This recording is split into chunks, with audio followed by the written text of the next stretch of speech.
Hi there crafters, Louise here. Thanks so much for checking out this video. It is a Scraptember prompt. It is the 18th and what we're working on is multi-photo. Now I do struggle with multi-photos. I'm a bit of a single photo scrapper. I love to embellish and add little bits and pieces to my pages, but I am going to roll with it and just go with 2 photos. It is a bit of a challenge for me. So I have chosen these photos of Master Cooper asleep in bed. They are quite funny little photos, so that's what I'm going to get on the page.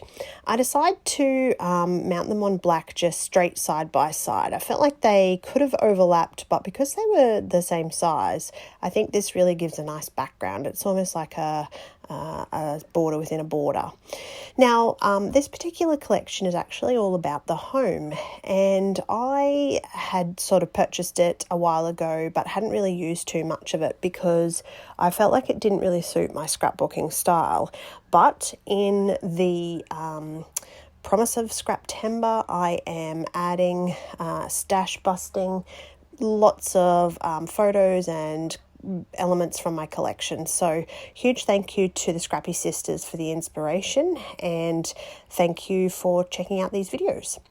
All right, so I haven't done mixed media in a little while, and this isn't really classed as mixed media because it's just the one medium in the background, but I liked the sort of tealy colour that formed part of the collection. So to give my paper a little bit of a muted sort of feel, but also to add colour, I'm going to go with that teal sort of just rubbed on background. And so while I set that aside to dry, I'm going to spend a bit of time just trying to decide what kind of embellishing I'm going to do around my photos. So I had a lot of elements with this particular collection. So lots of photos, there are some cut aparts, in the papers, there's a sticker sheet, and there's actually a sticker book, which I got as well. So it's kind of a bit of a play with and audition some pieces just to see what I sort of like. So you can see I've used some foam and just mounted up that little piece that I've popped on top of the photo. And I have to say that putting embellishments on my photos at the moment is kind of a thing that I'm doing without even really noticing that I'm doing it.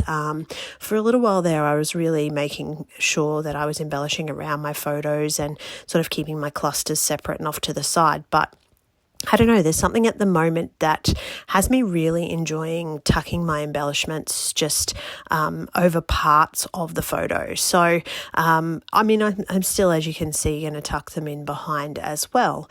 But playing with things in a different way, using materials differently to how I commonly treat them is just a little bit of fun. So now when I used the paste in the background, I just used it on the back of the spatula, and I actually wanted this kind of textured look where it was a little bit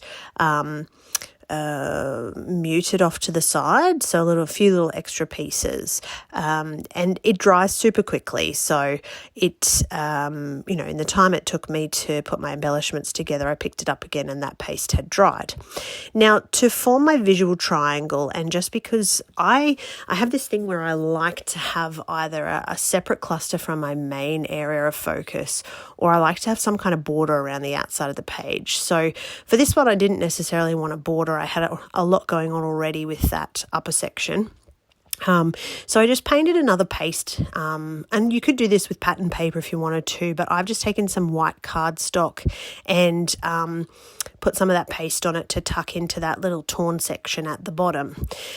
Now, as I was sort of flicking through the sticker sheet, there is quite a number of these little banners, and I knew that I would probably put the banners on there, but I didn't quite know how I was going to do that. And this is, again, not something I've done before, is to actually make a little cluster away from the layout and then simply tuck that cluster in the designated area once it's actually been made. So you can see I've gone with the banners over some white cardstock. I've gone with a couple of little florals using some foam tape. I've got the little frame with the picture in it, and I'm just going to stick something over that just to stop it from sort of feeling too like it's stuck in there with no purpose.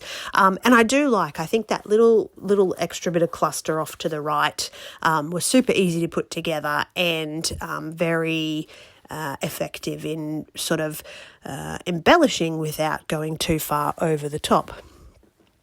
All right, so in the final stages here, I'm just, again, embellishing around that little cluster at the bottom using some florals, a little bit of foam mounting tape and some little words just to make sure that everything blends. And that's my multi-photo layout complete. So thank you for watching, and I hope that you'll subscribe.